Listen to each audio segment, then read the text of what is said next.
Binigyang pugay ni David Benavides ang pambansang kamao ni si Manny Pacquiao matapos ang kanyang dominanteng panalo sa Las Vegas. Ang ibang detalye alamin sa pag-abante ni Carlo Villaseñor.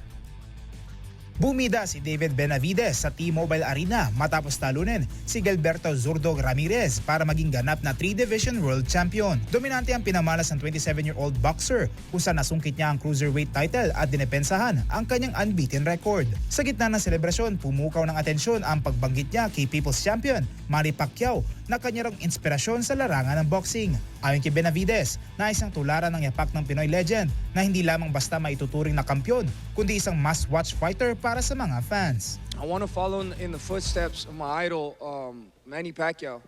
You know, funny enough, me and Manny Pacquiao have the same birthday, so I feel like we have the same fire and the same flame. And, you know, I just want to give these types of exciting fights because when I was a little kid, this is what always excited me. You know, these types of fights, watching these, you know, these crazy knockouts, these crazy stoppages. And I think for me to be able to do this is, you know, I'm able to motivate the younger generation just like how the old generation would motivate me. Dahil sa panalo, mas tumibay pa ang posisyon ni Benavides bilang isa sa may pinakamabigat na pangalan ngayon.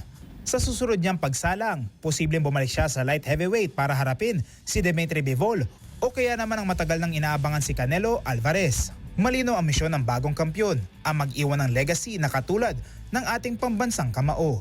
Ako si Carlo Villaseñor, Abante!